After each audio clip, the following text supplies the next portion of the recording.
Hi. My name's J.C. McCauley. I'm Nyesha McCauley, and you're watching AccessTV.org.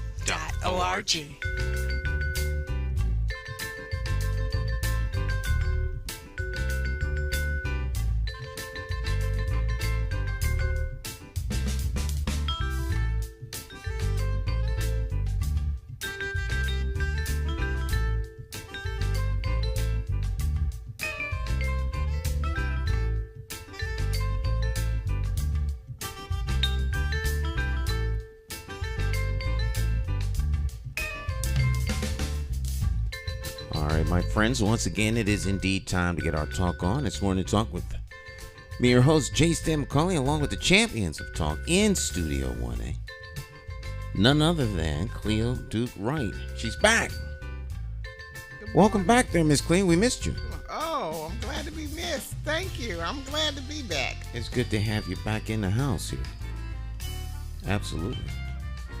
How was your week? Since it's been what, 2 weeks or 1 week? 2 weeks. 2 weeks? Yeah. 2 weeks. Well, welcome back. So what's been happening? Well, horrendous. Just taking care of my husband, and things happen, and we're back and forth to the hospital and all that kind of stuff. So it's been a busy 2 weeks. He's okay. Well, he's stable. He's stable in his condition at this time. That's all I can say. Who knows? Tomorrow it may change. Tonight it may change. So, it's really every week at our church we pray for caregivers, and we need all the prayers we can get. Caretakers do an awful lot. They do. Yes. They do. And greatly needed in so many cases. Yeah.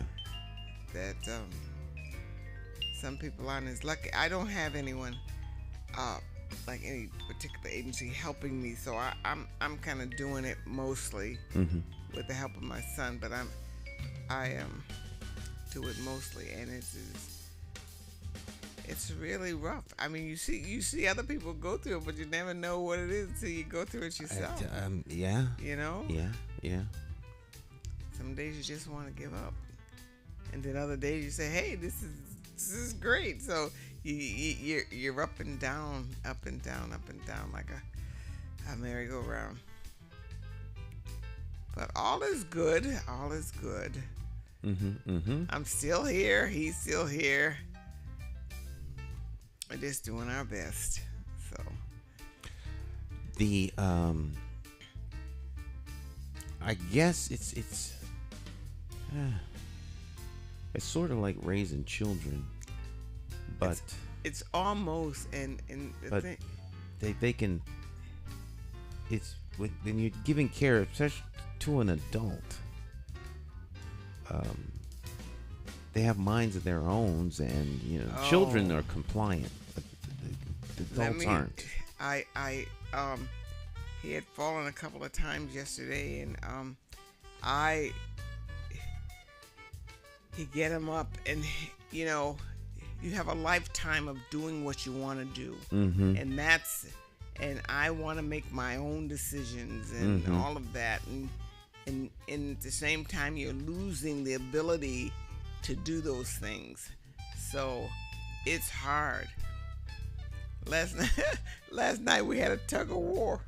My husband and I said, you have to sit down. A literal tug of war, or really? figuratively? I mean, the strength, physical, is still there. So I can't move him, even though he lost a lot of weight. I can't move him. And he says, I want to do this. And I said, you need to sit down, lad. You've fallen several times. You're going to end up in the hospital. I want to do this. I'm going to do this. I'm going to do this. Oh, my goodness.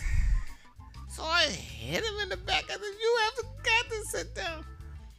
Oh, he wouldn't. He held on to that walker I couldn't budge those hands. Mm-hmm. I couldn't budge anything. So I went over and got what he wanted me to get and put it on the table. He released everything, sat down, laid down. I went to sleep. He didn't even need that thing, but at a point, you get stubborn and they get stubborn. You want them to do what you want them to do, and they're gonna do what they want to do in things.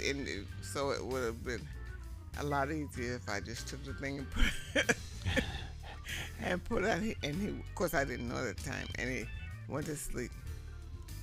Then I locked him in the bed, which meant I lay down outside of this skinny little hospital bed, so he couldn't get out. He was out cold. He locked him in the bed. I locked him in the bed. And my son comes in and says, "What are you doing? You don't want him to get out." He can't turn. He doesn't have the ability to turn. So if he's in a spot, he usually stays in a spot until he starts moving his legs around and his body comes around and he sees something. So I lay there for a while and he was talking to himself and you get mad with yourself when you get upset. I was really angry with myself that I lost my temper, but it's so easy to do. You have to control your temper. It is So quite challenging. It is very challenging, and you could always say, well, when it gets to be too hard, then I have to put him in the hospital. But sometimes it does get too hard, and I do want to put him in the hospital, but that's only for a second. Right. And then comes another part where I say I can deal with this. So we'll see. My dad, I threaten him and I say to him, the alternative is you have to live with your daughter or come here and live with me. Because he likes his independence. But he doesn't want to do either of those things. No. But he doesn't. He's just beginning to learn how to navigate. I don't think he'll ever be able to watch this program. But he might stumble onto it. So I'm guarded as to what I say because he might see this and then he'll get mad. But his capacity to make wise financial decisions isn't good. So he has his own bank account. If he spent every dime in there, it won't matter anymore. But he continues to get trapped up in stuff. And it just he's wily. I could use a different word. He's wily, so he can figure out how to get stuff, but he can't. He doesn't have access to his to most of his money that comes to him monthly. But if he did, it would be very, very dangerous. And could you imagine? And he's what your mother went through and how she dealt with it. Whatever she dealt with it, she succeeded. Apparently, this is not something new. It's funny you should say that because she's been gone for some time. But yeah, Think of what your mother went through as keeping him in line. That's what my sister says to me, and now I see, but she's there, and so how did Ma do this? How did Ma get through? How did Ma stop him from spending all the money and making all these crazy decisions? So you get caught up in stuff. And, yeah. So he'll call me, and I spend a lot of time on the phone with him because of course I'm not down there, but I go down once a month. But she goes over like once a week, and she shops with him and stuff. But he's 91,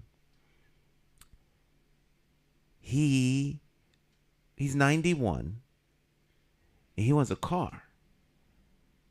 He doesn't have his car anymore through a set of circumstances, and being in the hospital.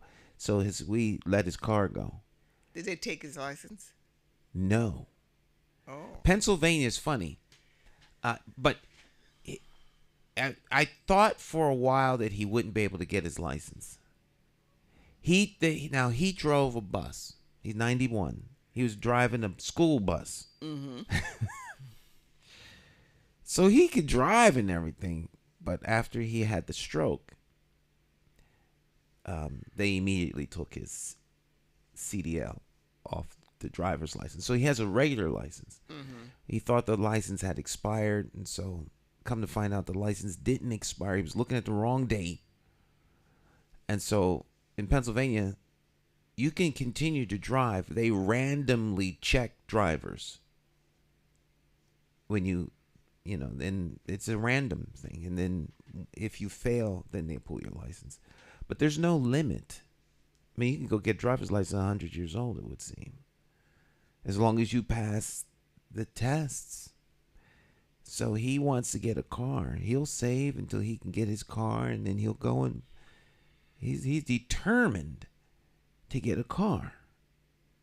I don't know what it is. He won't take a cab or Uber or the senior transport. He wants Has he done that for the most part of his life? No, he's driven himself. He's driven himself. So, but to your point about them, they stubborn, know what they want, and they're used to having their way. For 91 years, he's had his way. Yeah. Willie has cleaned up the street on Blue Hills Avenue for how many years? I don't know. So for maybe about 12. I don't know how many years we were there. And he won't let anything stay on the floor. Nothing. He has to pick it up. Even if he falls, he has to pick it up. I'm saying, is this from when he was picking up everything? He doesn't like things on the floor. He doesn't like things a mess, on the ground. He never did like that. And he picks up things. To this day, he's still picking up stuff. And move that piece of paper over there in the corner, under the thing that only he could see. Mm-hmm. And I said, I don't see any paper. There's a paper over there. I said, I don't see any paper. There's no paper over there. There is a paper over there. And yes, there is a paper over there. Yes, there is a paper. And his eyesight is going. So, so I said, so how'd you see that over there if you can't see? But he so you're going all day long, picking up paper, changing this place over to this place. He changes the room around constantly, which constantly makes him fall. Mm-hmm. No, I want this over here. No, I want this over here. Put this here. And I said, please. I'm laying down here last night. And I said, Willie, get your walker. Don't walk around here without your walker. I'm doing this, blah, blah, blah, blah. All of a sudden, I see his body wavering. He just goes like this, He goes over like this. I said, oh my God, he's going down. So I caught him, not before his legs hit the floor, but I caught him before his head hit anything or his back hit anything. Yeah. So those are the fears. Those are some of the fears that you say, well, do I really need to put him somewhere where he's safer than here? That often crosses my mind because I can't see him all the time. I can't be with him all the time. So it's a full-time endeavor. That's what you do. And it's because when you have, it's like children are full-time. They're with you always. You take them to work with you. You take them to, I mean, you take them everywhere when they're infants, and they're with you until they can go to, I guess, either either they start school or else you get daycare. But for the most part, you're there with them all the time. Yeah. But when you have a parent, that was very self-sufficient, and now, and you've got your own family, your own life, and now you literally almost have to be with them all the time. All the time. And I think it's an interesting conversation, because I think to some degree, at least those of us that have older parents in the country are starting to see this happening with Biden, the president. Because you see him in interviews, and you see, the way he's talking and things. It's like, that my dad is like that. And he'll swear that he's talking fluidly, but he's not. With Biden, if it is a fact that he is getting slower, maybe a little dementia, I don't know what they would call it, and they're still pushing him to be president, I just think that that's horrible. I think it's abuse to him. How do you do that to him? And then, on the other hand, I was watching TV, and I was listening to his speech. All I could think about, please don't stumble. Please don't stumble. Please just do. Just get through the speech. Yeah. I don't know, what people are looking at. And then this person comes on who is a Democrat, who is one of the 16 at that time, who says please don't run because you can't beat Trump. And they said he's a great man. He's done many wonderful things. We know you love him, but this has something to do with our security, our national security, our democracy. It's more than loving Biden. He's saying, Auntie, it's more than that. You got to think beyond that this time, because we're in trouble now, and you have to think broader than that. And he made some sense. But I'm thinking of who in the world could come up at this late date and be the Democratic nominee. Who? Well, I think that's it. I mean, the wizards, as I call them, the wizards of smart have to come up with that answer, and I guess that'll be the party, quote unquote, brain trust or leadership.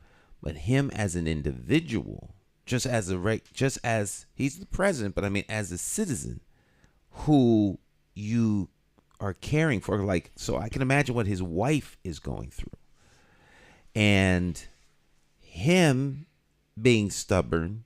If he's half as stubborn as he says, like our parents and our loved ones and whatever, who, how do you wrestle from them this authority and power? Is very, very they're not going to difficult, because they're not going to let go. No, they're not. Absolutely not. Absolutely not. If it's anything that I'm going through, absolutely not. They're not going to let go. They're not going to let go. I don't care what you do. You could push them around. You could do anything you want. Once they get something in their mind, that's what they want. And I saw in the hospital, there were people who could calm him down, but once he decided that he was going to do something, even if I was there, I mean, he was getting out of bed with all the wires on. He says, I'm tired of being in the bed, and I don't want to lay here anymore, and I'm getting up. And that's what he did. No, I was pushing, and I was saying, I need some help in here. And they brought a camera in. I guess they said, this is just like somebody here. Now you know it's not just like somebody By the here. time you get in there, he's on the ground. Come on, that's not so. But, so this camera's watching him all the time. So, he said, yeah, see that camera is watching.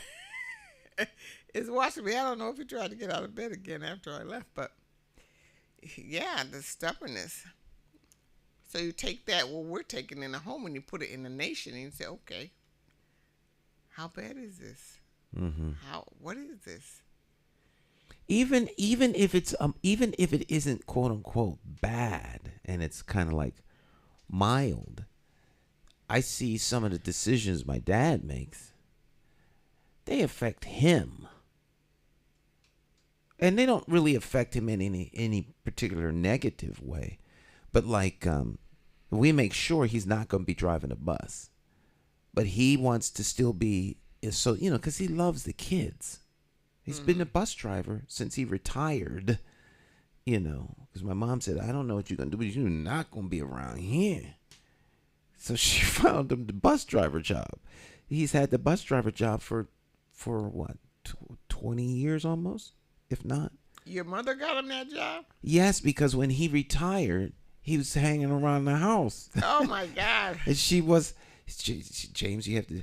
So she found him the bus driver job, drive part-time. And so he started doing that. He loves it. He loves it. But he can't drive the bus. We had a long time trying to get him not to. So, but he could be a monitor on the bus.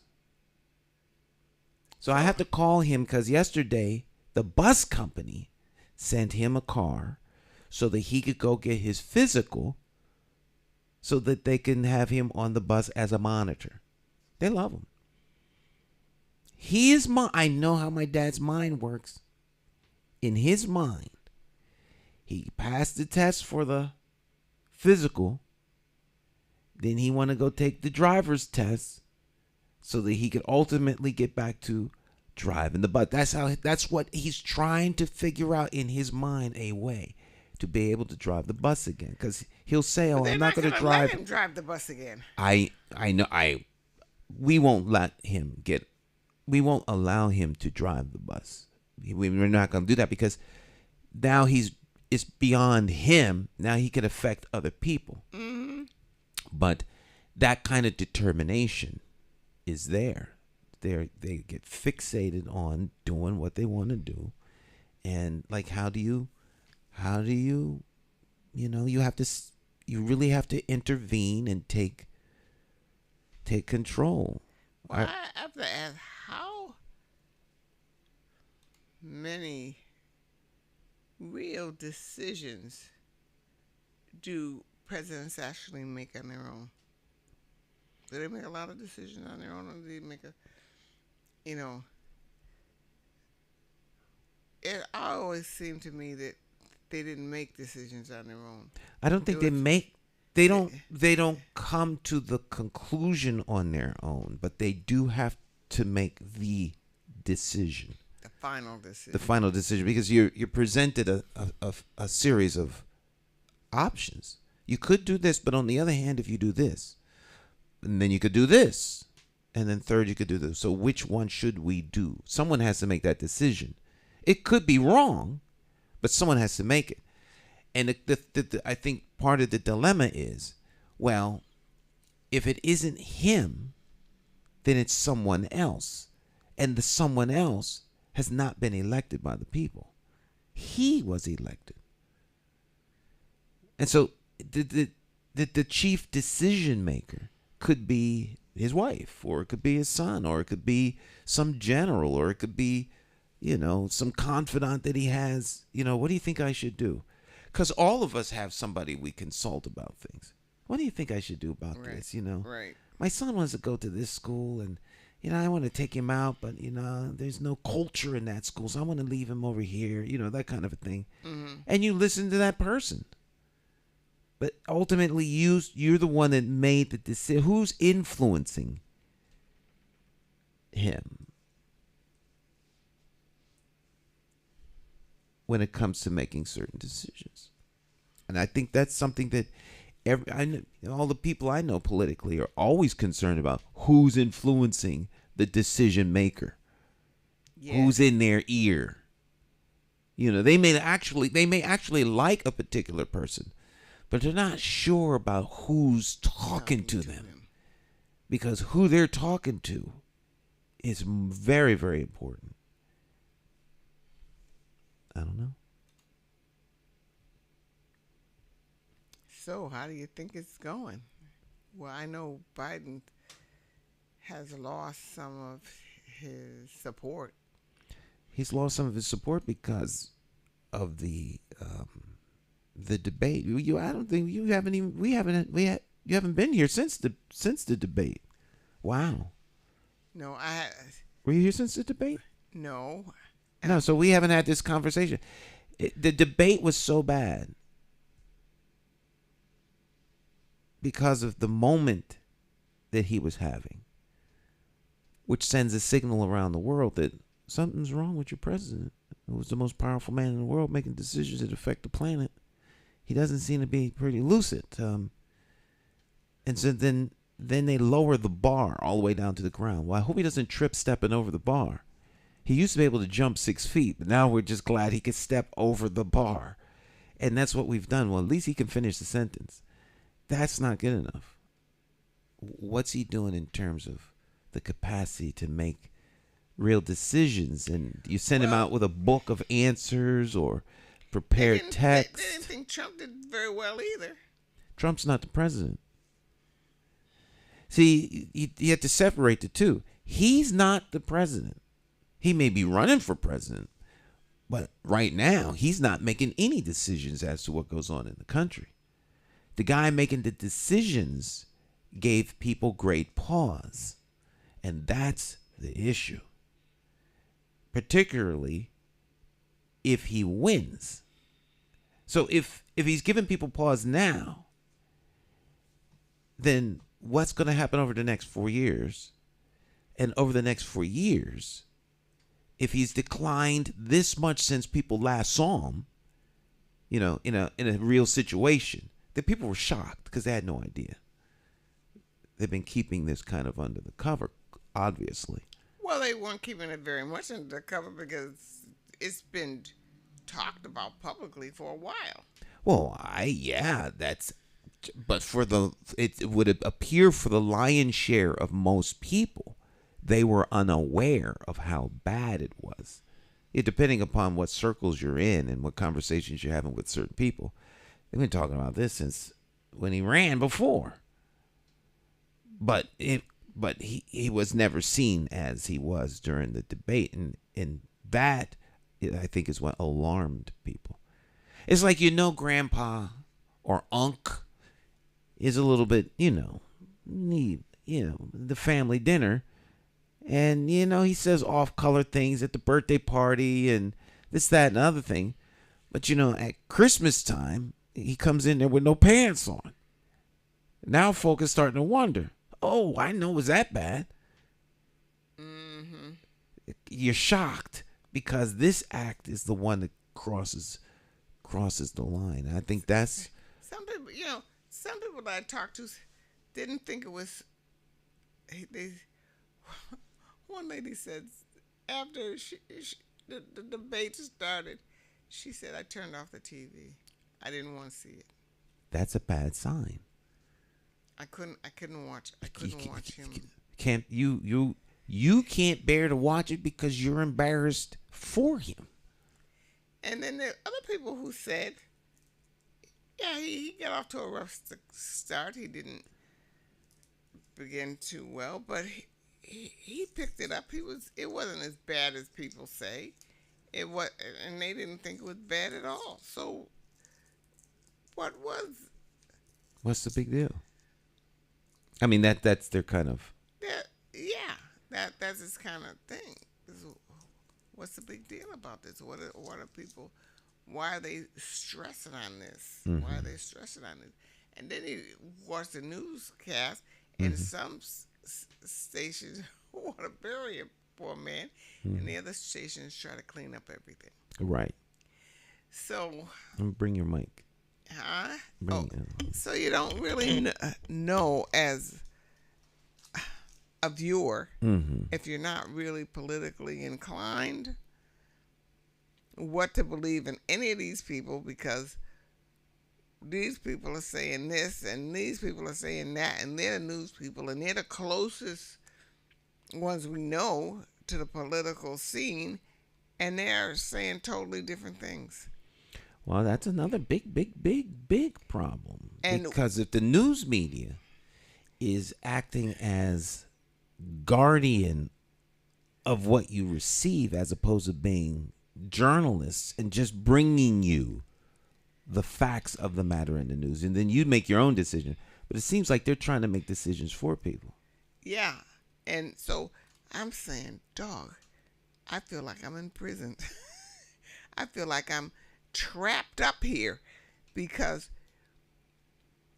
people are making decisions, people are talking, but they're talking in so many different directions, and we're watching, and we may have some kind of inclination of what's going on, but we don't know.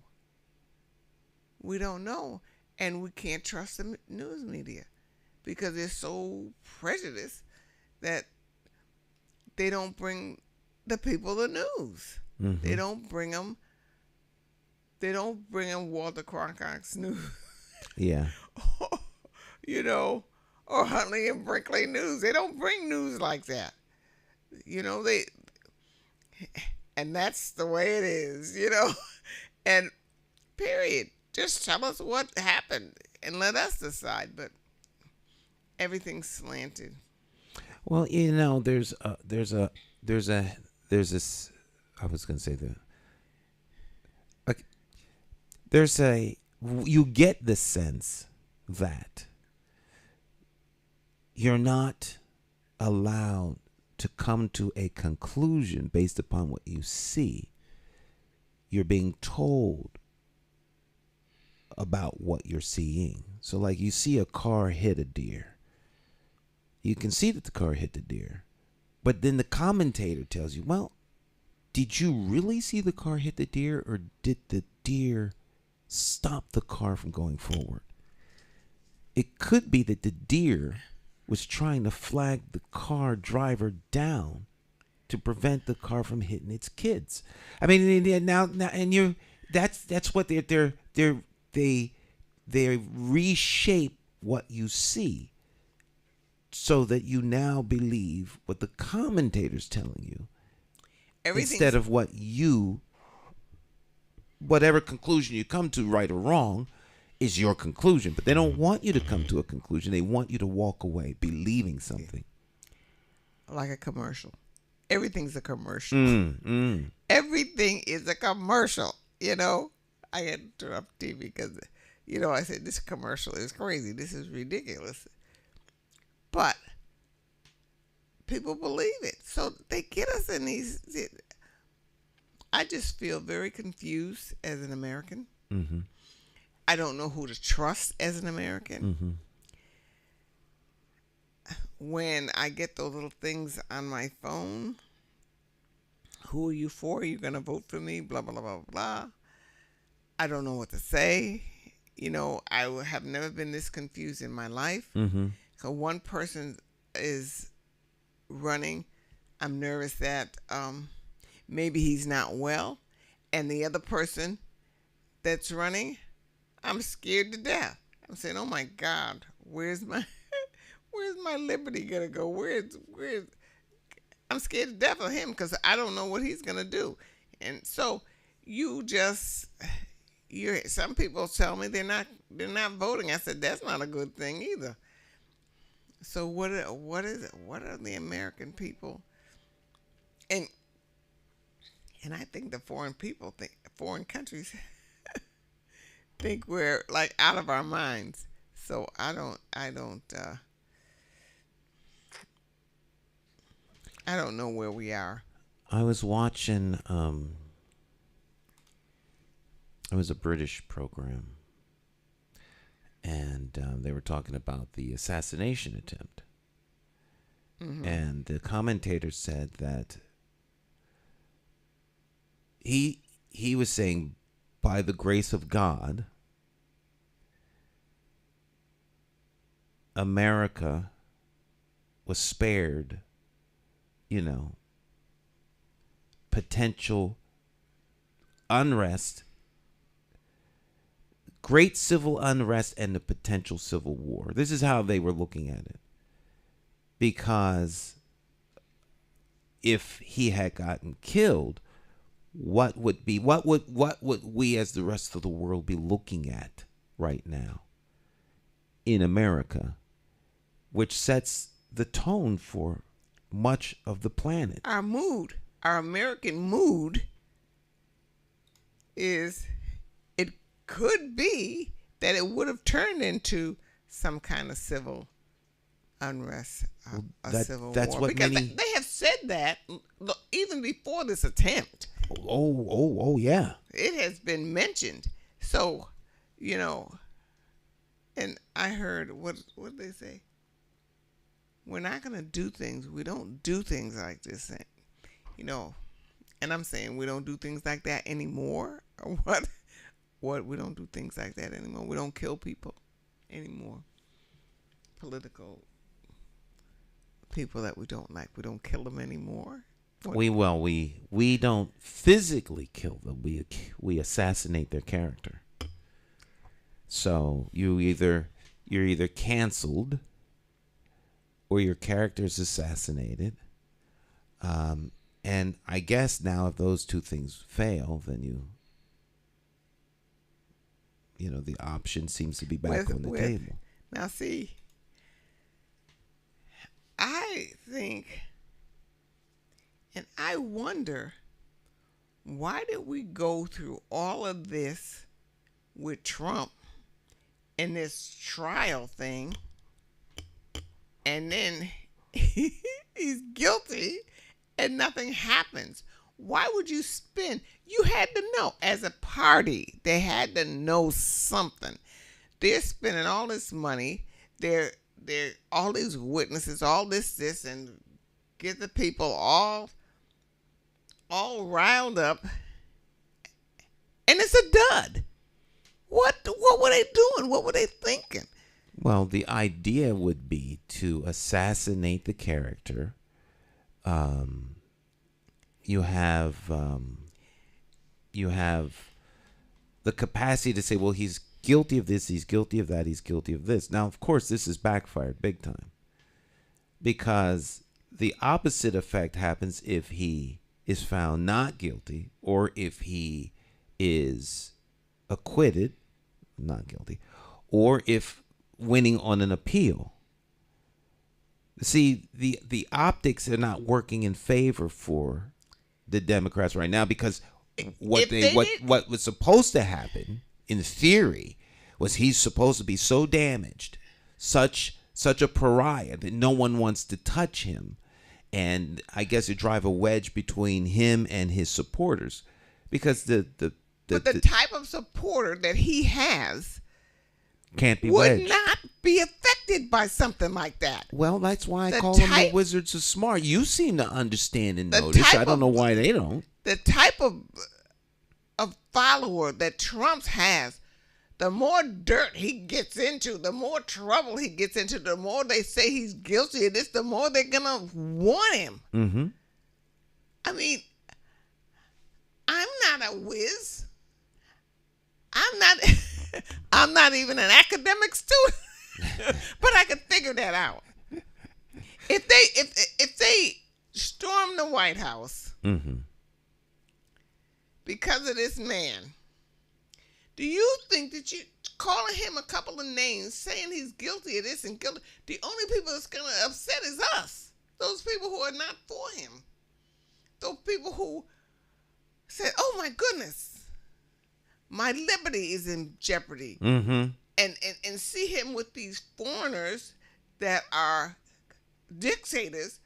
I'm the one that's going to have the heart attack, not the people who are for him, because they are so left wing or right wing or whatever you call them. They're not going to think nothing of that until Trump is president and they get knocked in the head. They're going to go for Trump to the end. They're going to go down with Trump. They should have known that. Well, this is what happens when people when decisions are made, someone made the decision. These are decisions that are made by people, either elected or appointed or self-anointed, and their decisions affect themselves and everyone around them. Just because they are the chief decision maker does not by any stretch of the imagination mean that they're right. They're just the ones who get to decide which course we're going to go. Someone sat in a room, they debated, they went back and forth, came up with a strategy, and the strategy has beyond failed. They should have left him alone, let him run his own campaign, and they should have had a strong campaign themselves to go against Trump. That word, do you trust? Do you trust? I could not put back that I trust either one of them guys or either one of these parties. Right. I don't trust either one of them because they're not looking after you and me. Right. They're not looking after, and I think of this sometimes. They got the food people. They got the drug industry. They got all of these people doing what they want to do to us. Mm-hmm. St. Francis Hospital, United Health. I go see my doctor. They say to me, you can't see your doctor because United Health at St. Francis Hospital are having this contract negotiations. And until this contract negotiation is over, you cannot see your doctor. They're not going to pay any benefits. And the only way you can get care, this is what they tell me when I get into the doctor's office, the only way you can get care is to go to the emergency room. They'll pay for that, but they're not paying for anything else. They'll pay for, and we were at St. Francis Hospital. I wanted to go to UConn, but they took them to St. Francis Hospital. And they said, oh, well, they'll pay for these negotiations, blah, blah, blah, blah. How ridiculous is that? Why aren't they? I can see if they part ways and St. Francis hasn't negotiated with another, other insurance companies or whatever, or United Health drops St. Francis Hospital and all their doctors that have contracts with St. Francis Hospital after. But why would you do that during the negotiations? You still have a contract. Well, don't you? It's clear that we as people, we're just stuck. We are just simply we're cash. We're cash cows. Pawns, that's right. All they see in us is each person walking down the street is a barrel of money. Yep. And so, how can I get $1 from him? How can I get $100 from him? How can I get $1,000 from him? Well, I can get $30,000 from him if he comes in here and does this. Well, healthcare is big money. He come in here for a procedure. We go hook him up. We charge him $20 for an aspirin. And everything is about how much money can be made. It's people and their well-being is no longer. It's out the window. What matters. I watched the convention last night, and the president of the Teamsters Union spoke. I thought he was wonderful, and he said, in essence, I'm paraphrasing. In essence, he said, I'm not on anybody's side. I'm on the side of the American worker. I'm not here to support Republicans, Democrats, Independents, whatever. Yeah, I'm here to look at what can you do for my people, my workers, my union members. It's the first time that a president of Teamsters has ever spoken before a Republican convention. So they're not happy with anybody. Mm-mm. It's like the whole system that's there to represent us. First of all, it's not a democracy. It's a representative republic. And so our representatives are supposed to represent us, but they don't anymore. They use us to get into a position to represent themselves. Absolutely. And so, it's... What's the recourse for the American people? What is the recourse for American people when all these people are using us and crapping all over us, as far as I could see, and not even interested in our well-being? What are we gonna just keep on doing this? Are we gonna just keep on following these people? There's gotta at be some an point end to it. There is an end to it. There's one or two ways. It either ends with people being actively engaged in the political process and trusting the political process again, and that coming as a result of the representatives actually representing people, or folks are going to be, these things have a natural ending, which is usually the revolution. Now, I'm not saying that's what we need, but I'm saying that's how they generally end. That's how the United States got started. Like Walesa in Poland. You pick country out, you just go through history. The people rose up against the oppression of the leadership class that no longer represented the people, And that's what it is right now. The people, regardless of a party, have no representation, and we have these people. This Supreme Court, to me, is a joke because they're party people, and they can stay there forever. So we're doomed. We're doomed with the system and the things that are going on now, where the people are doomed. Now these other people, they'll probably get what they want,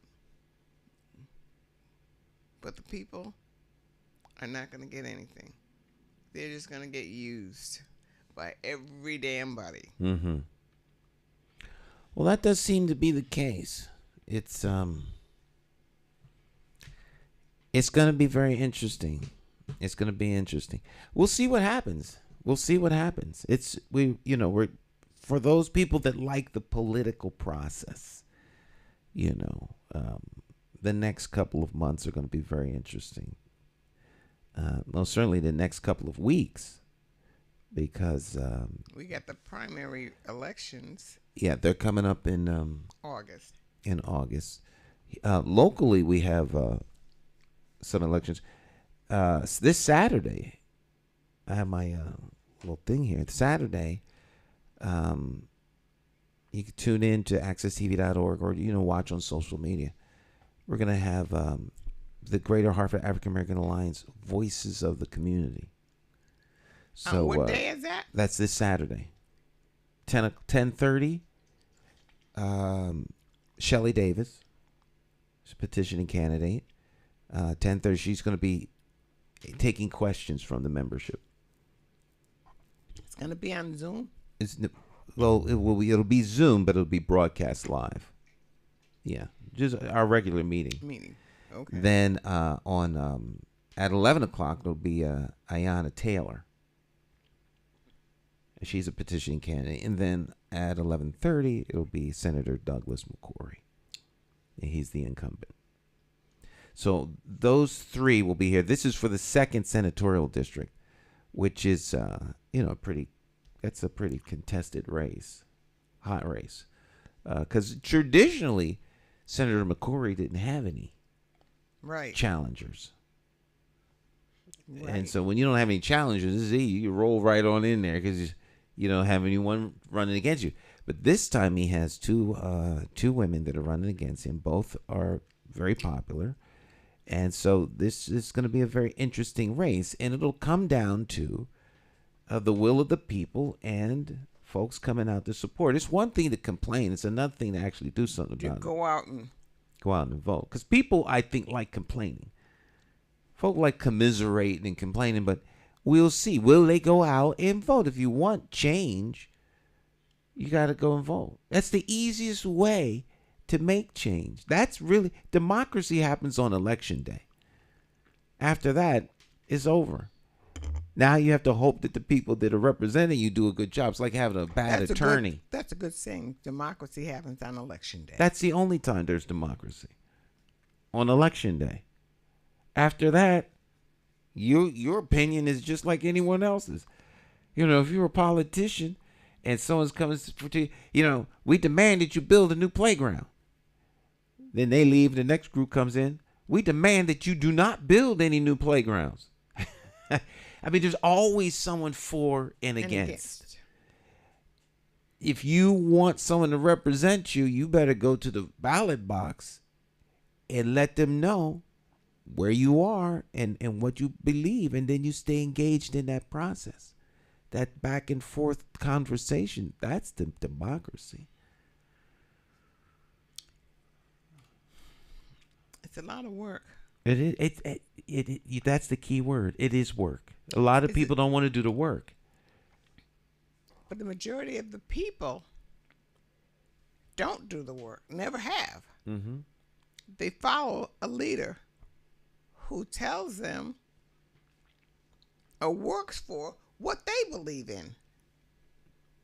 So they get some of what they want, and they don't really have to work for it except to go to the polls. Mm-hmm. But now we don't even have that. We don't even have that. All right. All right. Well, Miss Cleo's back. We missed you. I missed you. You know, well, I'm glad. I'm glad. I miss being here. Mm-hmm. I miss being here because this is my out time. Where, because after I leave here, I have to rush to take my husband to another appointment. Mm-hmm. I usually would bring him here, mm-hmm. and he'd sit in the car. But the last time, he practically melted. It's too hot to have humans in the car. Yes. So I said, you cannot come with me because I cannot sit you in. I can't leave you in a car. Yeah. Can't leave you in a car. There's not enough shade. There's not enough, mm-hmm. So I felt very bad. Got out to the car, water dripping down his face, water out his. If he was a child, you would be in jail. Yes, I would. I mean, I had all the windows open and everything, but he was, and someone from the law office mm-hmm. came over and gave him water. Oh, jeez. And and stayed by him, and he came out when I came out. I said, "Oh my God!" It was, it was early in the morning. I didn't think that it was gonna get. And I've left him there before, and he sat there. He ate his breakfast and drank, and 4 counts of elder abuse. Yeah. So now when he wants to come with me, when he wanted to come, I said, "Oh no, you can't come with me today. I have to rush home and make sure we get there on time." So. All right. Well, she will be back here next Tuesday, and we will continue our ongoing conversation. So we'll take a short break. We'll be back with Jonathan Small. You all stick and stay. Don't go anywhere.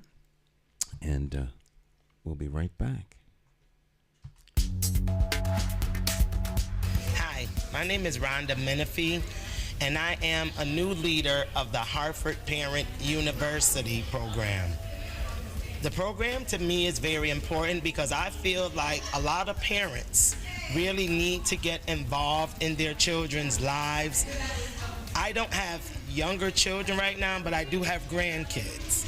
I have older children, and if this program was around back when my kids were smaller, even though they graduated from high school, I was very active, in their schools. I think a lot of parents would have been a lot more involved because this program actually gets parents involved. They do different programs that make you want to come, that make you want to be involved in your kids' programs. I have experienced some of the programs that they have to offer, and I might say I really enjoyed it, which I know my grandkids would really enjoy it. So this program is very, very important because The way things are going today, our kids really, really need their parents in their lives and focused on what it is that they're doing to help brighten their future.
Jay Hogarth.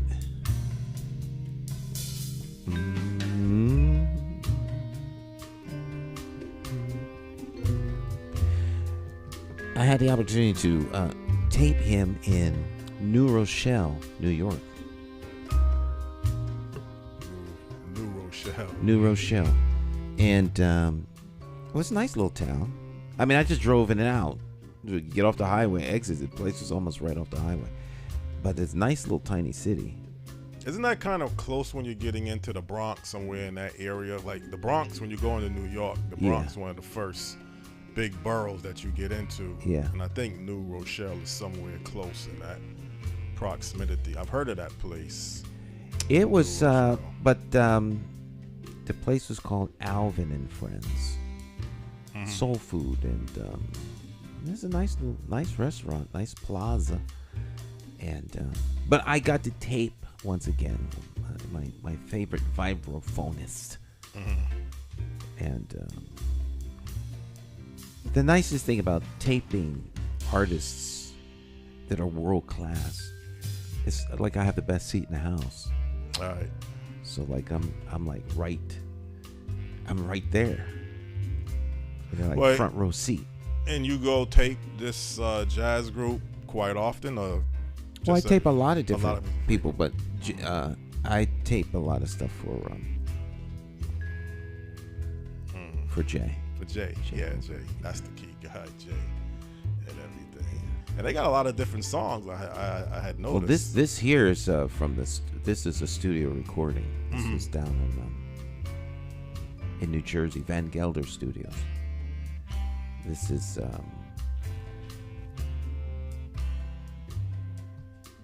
Yeah. All right. Well. Well. Hopefully one of these days I can get together. I like the ride. Anytime you get a chance to go to Jersey. Oh well, I didn't know. I didn't know. I didn't know. I mean, just I'm always looking for people to want to come with me. Places. Yeah. The camaraderie and yeah. Oh, okay. I'll put you on my list, Jonathan. Yes, yeah. I had no idea. Now, see, I know you go visit your father for personal family reasons. Yeah. That's a little different. But this. But on productions, I am always looking for someone that wants to go on a production. But most people don't want to drive. I can either drive all the way down there or drive wherever the production is. Then I have to set up. Right. And I'm when I'm setting up, I'm really focused. I don't think we conversating and stuff like that. Conversation, yeah. So our conversation is gonna be probably driving down. Driving down and driving back. Driving back. Yeah. All right. Well, you pick a nice town, a nice day, and when my schedule is kind of open, we probably got to plan it. Right now, I'm not just driving down. I wasn't going down to visit New Rochelle. Yeah. I was going down to work. But anyone that wants to come with me, I always welcome people. Well, truthfully, and I don't know if you do a lot of outdoor events. I mean, I do outdoor events. It depends on what the client wants. Yeah, I would probably this time of the year I would like to be outside. Well, not directly today in the hot heat, but summertime to be outside. You go to Midtown. Right. Well, I will keep you in mind when I do a shoot that's outside. That I think I would. Because I have we have all kinds. Like I'll use a tent. So that'll block out the sun. It blocks out the sun, and then even when we did one shoot that was outside New Year's Eve. It was 15 degrees. Yeah. Well, I got my nice warm leather coat, so I'm not worried. But we used a tent and we had a heater in there. So inside the tent it was 70 degrees. It was really nice. I enjoyed that the cold outdoor shoot that wasn't cold. Yeah. At least for us. Well, you go to some nice spots in New Jersey, New York. Yeah. You go to Pennsylvania for family. I go visit my dad. Right. But some shoots I can't bring anybody on, but if I can bring on a shoot, sometimes it's not sometimes it's inappropriate to bring anyone to a shoot, but sometimes some shoots I can bring people to. Okay. Keep that in mind. I think one time we did the Curtis Robinson's golf tournament. Yeah, that was fun. Farmington. Yeah. And I did the interviewing. I remember that. That was a lot of fun. And everything. Well, so much major topics, you don't even know where to begin. I mean, you don't even know I guess today you feel like I'll be missing out on something. You talk about political things, you talk about community things, you talk about just general things. It's like a big selection of topics. Well, you can pick the topics, Jonathan, Well, everybody's probably talking about President Trump, so that's kind of like just redundant to go over that again. Well, I mean, that's making news constantly for the past 3 days. Well, that is big news. Yeah. It's big news, an assassination attempt. I kind of want to talk about some things people may not be aware of that's still relevant. Sometime I kind of want to do a show on this, and I really don't want to do a show on this because I don't know if it's even beneficial or how it'll come across. But we have some internal things sometime I think we need to address towards fixing, not just address it. And I believe last week I sent you and a few people this clip of the middle class blacks that was living out in Los Angeles, and they was talking about, this was during the 60s. Now you say internal things. So first of all, what is internal? Well, what do you mean by internal? Internal could be within your family, within your close circle of people, things of close friends. Let's say me and you have some issues and that we need to resolve. But you don't mean internal things like internal city operations or Oh, no. culture. So that's why I'm saying, Well, what Well, the culture now, I may lead into that, but first I want to start just with Los Angeles, what these middle class black people were discussing back in the 60s, because I was just never under the assumption. that was 40 years ago, 40 years ago, yeah. Plus. Right. And I'm pretty sure it's all been squashed now. I think that was, we had the Civil War one time. That's all been squashed. But I was a little surprised even in the 60s. Some of the middle class blacks were concerned with they had the big migration pattern going on, and they were kind of disturbed, concerned that the Southern blacks were going to come into Los Angeles, because there was big migration period. A lot of blacks from Mississippi, Louisiana, and other parts of the South was moving out to the West too, not just to the North. And they had some type of, I guess you could say, a meeting with about 15 to 20 successful black middle class people in Los Angeles, and they were concerned how the blacks from the South were going to change the landscape. It's a legitimate concern. You think so? Absolutely. Okay, so you don't think they were looking down on this? You might look at it as looking down. If I think if you have a community, it doesn't really matter to you who moves in there if they're not people you know. They're strangers. Yeah. Just because they're black doesn't mean all skin folk ain't kinfolk. But this was a time when blacks were subjected to many issues with civil rights. And that's true, but I think there's we like commingle and bring things that are separate issues and put them all together, and now you have to take the whole pot. Yeah. And they're separate. The fact that someone needs refuge somewhere is legitimate. Whether or not they seek refuge in your house is different, right? Is different. Extending from your house to your block, from your block to your community. If you have a community that's very stable, everyone in it knows one another. You know who the troublemakers are. You know who the good guys are. You got a little church over there. You got a cultural center there, a store, repair shop, auto dealer, beauty salon. You have a whole community that's very stable and well functioning. If you bring outside elements that don't know that community, it doesn't matter whether it's black, white, Puerto, it doesn't matter. It doesn't matter. It's their elements that aren't part of the community. And it's always the outsiders that say, well, you should let them in. Yeah, but I hear everything that you're saying, but they have to understand at the time the Southern blacks were looking for opportunities. They have to come someplace, get out of the deep South, the North or the Midwest or the Western states. Right, but this is a historical fact. This has already happened, so. Yeah, well, that was just something that surprised me. I just didn't know that was going on at that period of time. I just was not. Maybe I wasn't born, number one, so was just a little bit surprised, not shocked. But now the way that you had explained it kind of makes some sense. Right, I wouldn't be surprised at all. These things have nothing to do with the date. This is human nature. People are weary of strangers. Yeah. Well, this was still the Great Migration period where these numbers, and they was projecting that the numbers were going to be close to the millions because it was just a rapid migrationary period.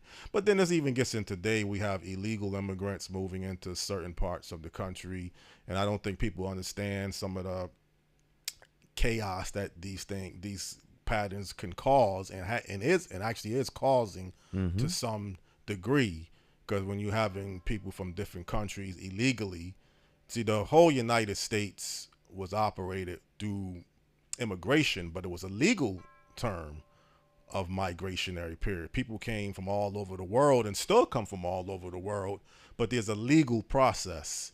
The legal process allows you to control the rate in which people come in and to find places where they can go. Mm-hmm. Otherwise, you destabilize communities. Yeah. And, it's inevitably, it's always someone from outside that community that determines, well, you should let them in. Well, these people need a place. Well, let them come stay at your place. Yeah. Well, that's never considered. Mm-hmm. So where are we going to put them? We're not going to put them where I live. I mean, so it's always, so yeah, people do need help. I think they should get help, and that's a conversation. But expect there to be pushback anytime you insert someone from outside a community into a community. I don't care whether it's a social group, a sorority, a fraternity, a neighborhood, a church, an organization. Well, here's now where I'm going to get into a little bit of the hot, probably ugly part of some migrationary periods. And I don't live in South Florida, so I'm not dealing with. I think Connecticut, we are a very international state, and certainly the capital city, as you mentioned before, is one of the most internationally diverse cities in the country for its size of population. It's nowhere near like Miami and New York, but it's certainly for the percentage of populations. And I was looking at a segment yesterday of, they had some Haitian, but they probably were Haitian-born Americans, but from the descendant of Haitians. And they were sitting together at a table, and I guess a podcast form. And to some degree, they was kind of dissing the Black Americans in South Florida, because, Haiti has a high percentage of Haitians in South Florida. And it's almost like, airing some dirt over the public. And they were saying, Black Americans in some areas are lazy. They don't want to do certain things. I'm trying to phrase how everything went together. These are common things that you hear. Common things. And then, the Black American was on the podcast talking about, who gives y'all the right from Haiti to be talking about what us Black Americans are having done or doing? Y'all running from your own country. Y'all can't solve your own problems in Haiti. Mm-hmm. And I thought we was kind of past these. We'll never be past. We'll never be past these things? Okay. No. But because this is an old argument that you have with new people. Oh, okay. The argument's old to perhaps some folks, but for the folks having the argument, it's new to them. So it's an argument that goes on and on and on. And so, it's a never ending argument, because people want to justify why they are there, and the people who don't want them there are going to use a rationale to say you don't belong here. Well, if it's just that, I could kind of deal with that. I mean, I'm not down there. But if it's the old scenario that Black Americans don't like people from Haiti, Haitians don't like Black Americans, then that's a form of race, even though within your own race. Irish don't like Italians. Irish don't like Italians, so it doesn't even matter which color. Italians don't like Jews. Right. That's true.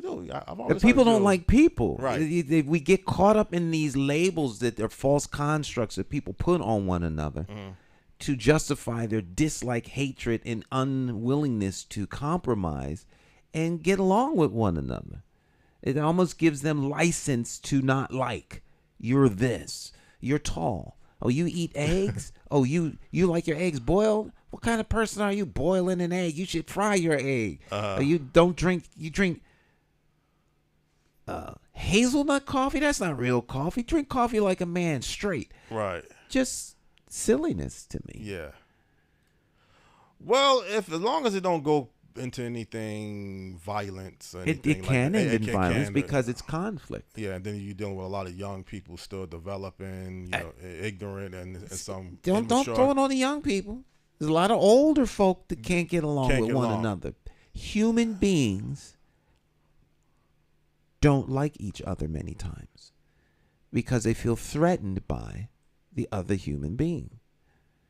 So there's a conflict. How do you resolve the conflict? We need to focus on conflict resolution and conflict transformation. How do we resolve conflict? We're in a place now where conflict is eliminated or canceled. So you kill somebody. That's how people resolve conflict. They just eliminate it. They don't try to understand and respect that a person thinks differently. And that's okay. It's okay for someone to think differently. It's okay for someone to disagree. It's okay to be prejudiced? What do you consider prejudice? Well, this could be a form of prejudice. You don't like a particular person because of their ethnic or their country background. I don't know. It's not prejudice? Let's say it is prejudice. Straight out. Full throttle prejudice. I don't have a right to tell people what they can and cannot think. That's what we're getting into. Thought control. Mind control. So the thought police are out. I hear you don't like so-and-so. Well, you don't have a right not to like them. Actually, I do have a right not to like them. I don't have a right to hurt them. Hurt them, right. I don't have a right to hinder their going and coming, but I don't have to like them. There's plenty of people that people don't like. But Stan, particularly if black people really fully understand their whole history and what our ancestors been through slavery, I think they would think twice about some of these differences of how Haitians are coming to America and maybe they got some views about black Americans. I think if you really had your grounded or historical, knowing your history, knowing what your ancestors been through, knowing that we all come from that same, we're not coming from it now since we were born in different parts of the country, but our ancestors, what they've been through as whole one black people, I don't know if we got the luxury, or maybe we think we have the luxury to say we don't need to work. We don't need to work with y'all because y'all from Haiti. Let y'all stay in a little Haiti. Let the black Americans stay in Liberty City, Miami. I don't know if we got that real luxury. Well, Stan. when you say that as though because people have brown skin, they're automatically in one big happy family. And that's just not true. No, but do we have the right to pick and choose and be divisive towards each other? No one has a right to be divisive and cause ill will to anyone else. I don't think that's what you're talking about, because that's quite clear that you shouldn't do that. Right. I think what you're saying is that we should all have this automatic love for one another because we're black. If we truly understood the struggle of black people, then we would treat each other the same. But your struggle is not the struggle of Haitians. Right. You didn't grow up in Haiti under an oppressive government, under colonization. They didn't grow up under American chattel slavery. So I mean, we skip all the things that make people different. Yes. And look at the one commonality, and because we all have brown skin, somehow we're all the same. That only works when you want them to be like you or be submissive to your will. Right. Or vice versa. Right. If you had things in common, you would be together. Because they are in common. You have something in common with a whole lot of folks. They have something in common with one another. So why don't we endeavor to have an understanding of each other? Then we can begin to get along. But by default, when someone comes on and say, well, you know what? You all should be able to get along because you're all brown. Well, that might be part of it. I think you might be all closer to the same socioeconomic. That socioeconomics has nothing to do with whether or not somebody likes chicken and the other person likes turkey. Right. Just because you're in the same socioeconomic stratus does not mean you automatically like each other. Right. We don't like whether or not a person is rich or poor. We like people because of the qualities of their person and their character as it relates to us. I like you because you're a nice guy. Right. Someone else could hate your guts. So there's plenty of people who like somebody that someone else hates. But see, the thing about black people, I think, and you can definitely, because you're very good at clarifying any misunderstandings, if white people were against black people and saying that we don't like y'all, that black Americans, y'all lazy, y'all use the welfare system, wouldn't you think black people like the NAACP and other organizations would be more in an uproar saying what gives white people the right to stereotype black people and putting black people down. They don't have, nothing gives them the right. People choose ignorance. If they want to be ignorant, anybody has. Everyone has a right to be wrong, and everyone has a right to be ignorant. Okay. Never rob them of that right. All right. Now, if you want them to have a better understanding, then you have to be willing to give to them the time that it takes for them to come into understand. You're not going to legislate them into liking you. Right. Liking somebody comes as a result of a relationship. When people are ignorant, ill-informed, then expect them to act that way. Unless something comes along to change that, why would you expect them to be different? Right. So you can be that change agent by providing them reasons to, showing them why their thinking is wrong. If you get to know somebody, you'll find that there's probably something about them that you like. We have these predetermined views of people. So we prejudge them. We are prejudiced. So we're gonna have a prejudgment on you. I heard that you was such and such. I know you're kind. You never met them, never had a conversation with them. You don't know anything about them. But because they have white skin or black skin or red or yellow skin, they have certain cultural norms or nuances. You have already determined that they are like this. And so until one gets to know that person, that's where they start. I think it's better to start that person's probably a pretty good person. Right. Let's start there. But we don't. We either want to protect ourselves, protect someone that we love. We want to protect our property, our community, our access to things. So we're very guarded, and one of the ways we rationalize and justify that position we're taking is we demonize the other person. Right. They're a Republican. They're a Democrat. They're communists. They're this. Right. So we put labels on people before we see them as people. Right. They're just people. All right. Now, some people can be dangerous. Yeah. So, you approach a little bit cautiously. Right. If there's a historical evidence of groups of people being dangerous, you may want to approach that group with a little bit of caution. A little caution, right. All right. Exactly. There are a lot of things that people have heard about other groups. And so we have to endeavor to have better understanding, be far more tolerant than we are, and more open and accepting. Well, again, and keep in mind, this is a minute percentage. I'm pretty sure most Haitian Americans and black-born Americans in South Florida, Miami, wherever, are probably getting along. I should hope so. Yeah, it's just probably I think it's the old saying, a few rotten apples, and then you're getting caught up with social media, how it could publicize something that's probably not as big a problem as one would think it would be. So again, a reckless voice on social media is no different than a bull running through a china shop. yes, One bull can do a lot of damage, can destroy everything. And same with social media.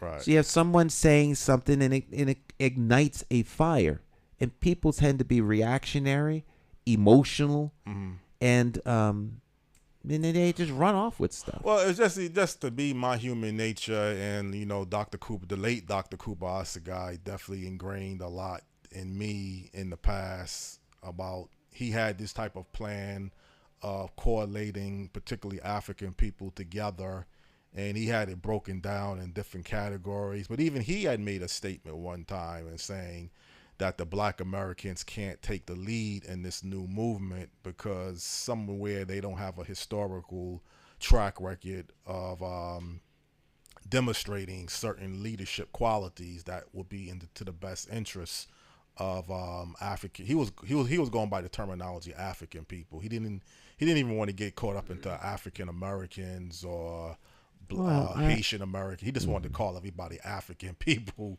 I had a lot of respect for Dr. Osagai, but he's not the final statement on all truth. He Right. has a perspective and an opinion. And that's it. Yeah. Well, he took a lot of criticisms and a lot of friction from the.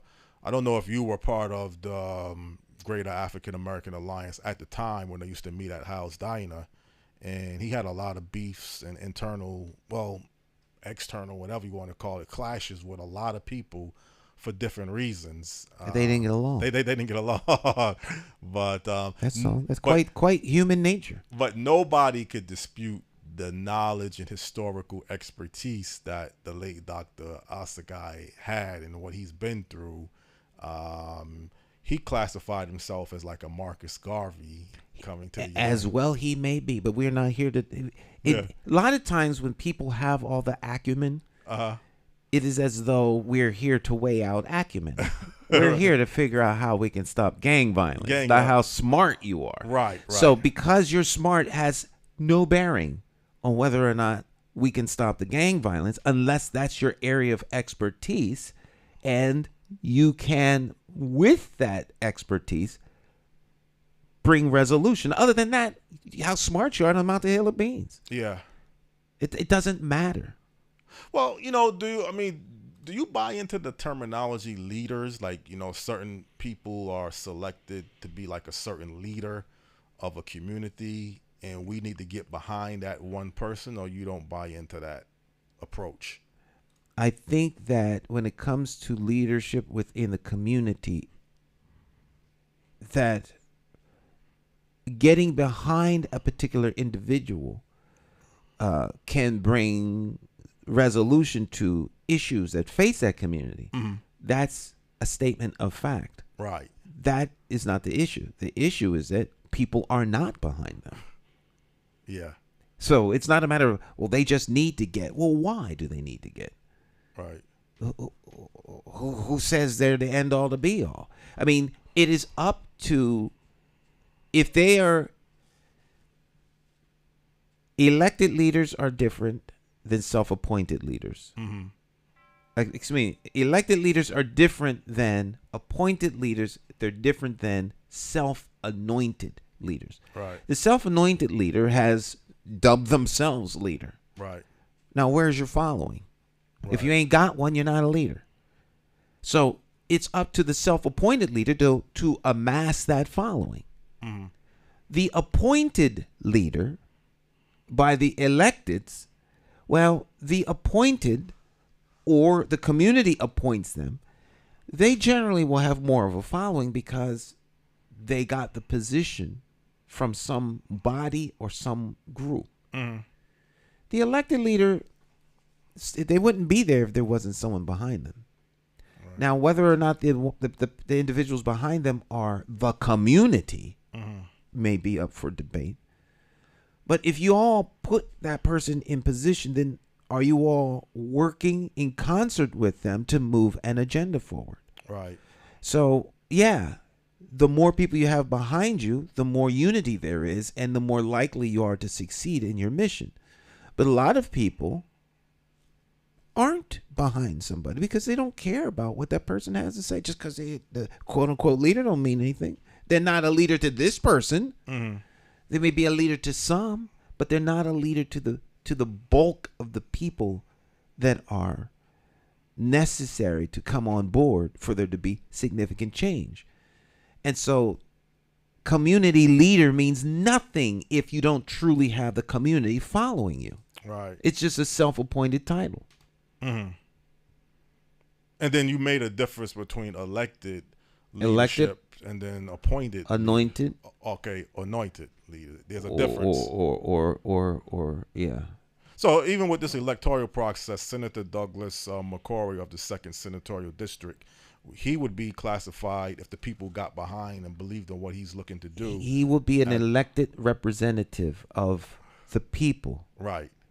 If 20,000 people vote for him, mm-hmm. then he will have been put into office by 20,000 constituents. Mm-hmm. If 300 people vote for him, he will have been put into high office by 300 people. But that does not necessarily correlate to having a community consensus behind him. He had enough people to win the Yeah. office, but that doesn't mean he has command of the whole community. So being elected speaks volumes, Right. because at least 300 people came out and voted. And now it depends on the character and caliber of the individual holding the office. Whether or not they are dedicated to serving the needs of the people, or whether they're just in a position of power. Well, let me ask you a question. His position as a state senator is totally different than a mayor, because I know you ran for mayor 4 different times, and the mayor is the chief executive officer of the city of Hartford, Which is a municipality. a Right? municipality. His position as a state senator, he's a senator for the 2nd district. The 2nd senatorial district second covers senatorial. multiple municipalities. Right. But his role of functioning is kind of different than the mayor's. Yes. Okay. So some things he could do that the mayor can't do, and some things They the have mayor different could do. jobs. They have different jobs. Okay. Right. The guy that operates the fryolator at the fast food restaurant has a different job than the burger master who's Right. flipping the burgers. Right. One is not greater than the other. They both work in concert to deliver to the customer a quality fast food meal. Okay. So they work in concert with the municipal leaders to serve you, the constituent. Right. In time to time, the mayor and the state senator or the state representative, they will work together. They will work together okay. because there's a need from time to time for them to do so, but they have different roles. Now, each of them is set in their position by the constituents that they serve. All right. They don't answer to each other. They have different roles. They answer to you, the constituent. The constituent is the common denominator, not their position as brokers of power. The party has taken place of the constituent. Right. So in many cases, what they wind up doing is answering to the leaders of the party instead of the constituent. Oh, okay. Yeah. So we got to keep an eye on that too, that because you always say government works for the people, not the other way Right, around. the people, the constituents. Yes. The constituents, yes. So I'm going to take this election process, this primary, very serious. You should. And hopefully Senator McCauley will win, which I think he will win. I hear good things about him from other state elected officials, people in the community, people that I've been talking to that live in Windsor and Bloomfield, North Hartford. They all seem to speak highly of him. Most people do. Okay. If he should lose and the others win, you will hear the community speak highly of those people. They will be the greatest senators that ever lived, because the chair is what really people honor. Oh, okay. They honor the position of power. And as soon as there's a new person in it, that person gets all the accolades of the last person. Right. Because it's the power goes to the chair, to the seat. That the office is what has the power. You're just in it for a moment in time to represent your constituents. Right. So, to me, whether I voted for you or not, you still work for me. I didn't hire the guy at McDonald's, but when I go in there, I expect to be treated like a customer. Customer, yes. That's his job. Right.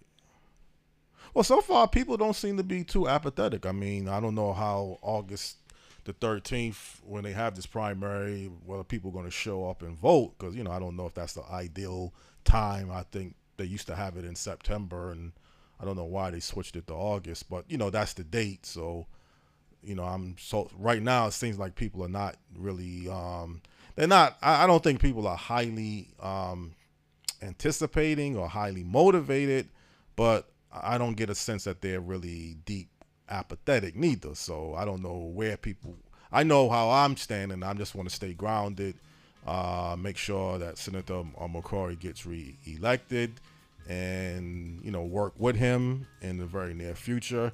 and see if we can get some things that needs to get resolved. And Well, that sounds like an endorsement. Yeah. Well, I am endorsing Senator. All right, that's cool. I can't speak for Access TV. Well, Access TV doesn't endorse people. Right. You know. Okay. But Okay. but you're your own person. Own person. But that sounds okay. Well, that's a big Yeah. That's a big endorsement. A big endorsement. But again, I think you made some good points about don't get caught up into just because people have the same skin color. Because you mentioned even other. All skin folk are not kinfolk. Yeah, as long as they're not doing anything harmful to someone, all of a sudden somebody damaging, damaging a person or the person's property because of their particular race, then if they don't want to get along, that's against the law. Okay, you can't treat law. human beings like that. Right. But if they want to say things, if the Black Americans want to, a small percentage, and some small percentage of Haitians want to say things about Black Americans and Black Americans, you can't stop ignorance. Ignorance. Okay. Yeah, it's like trying to stop lava. Ignorance is like lava. Yeah. You can stand in its way if you want, but it'll roll over you. Right. So the best way to not deal with ignorance is to don't give ignorance power by debating it. Yeah. Walk away. Yeah. Well, I mean, you have some good ideas. I mean, you look at the capital city as a multicultural city. You wanted to make Spanish a dual language, and I was open to that as an option. I don't know if I was into it towards mandating that. I don't think we mandate. Oh, you don't? Okay, that was just an option. Okay. You don't speak Spanish. I don't speak Spanish. No. but I do see some good points that you make. How important it would be to have bilingual in a city where the predominant population is Spanish speaking. Right. Yeah. But you wasn't mandating. I thought you might have been moving towards, if you become mayor, you wanted to mandate that people have to. No, that initiative really was not on Spanish. It was on literacy. Literacy, that's right. Literacy, mandating literacy, that everyone be able to read. Read, yes. Because if you want to empower a city economically, make sure that the citizens in it can read. Mm-hmm. So that way they become employable and you increase your test scores. But that's another subject for another day. Yeah, right. And so I don't speak Spanish. You don't speak Italian either.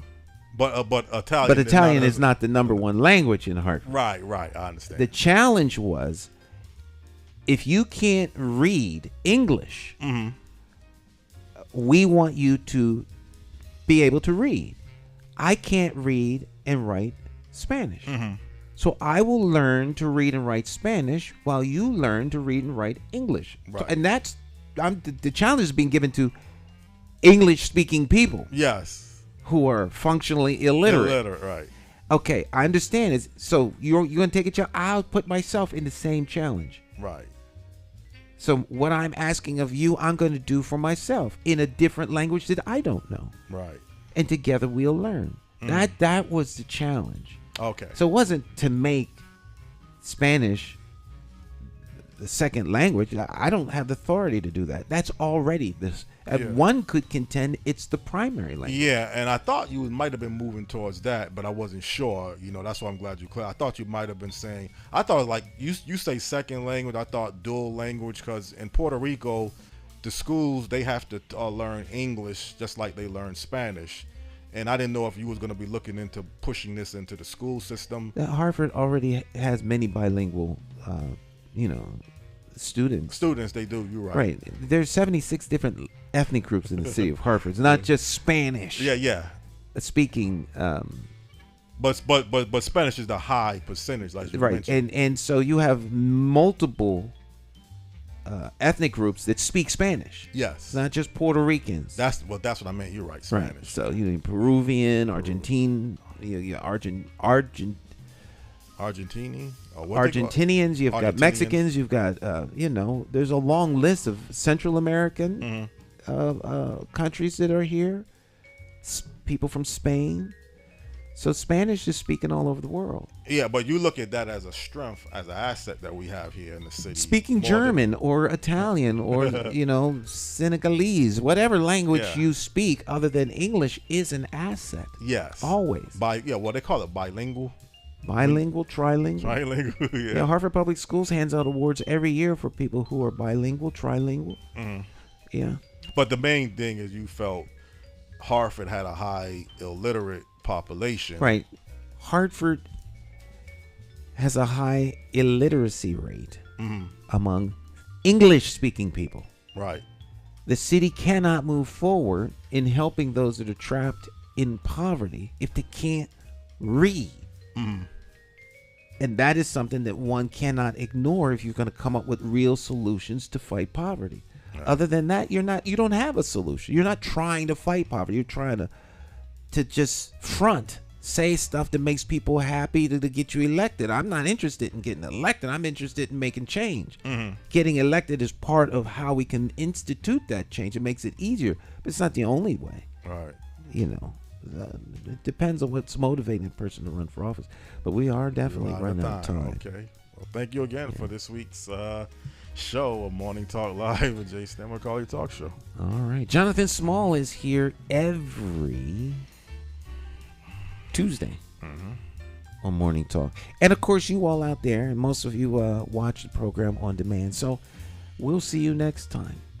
All right. By the way, if you ever have something you'd like us to talk about or want to come in and talk about, just give me a call and we'll get you in studio and we'll chop it up. All right? Y'all have a great rest of your day. Ciao, ciao.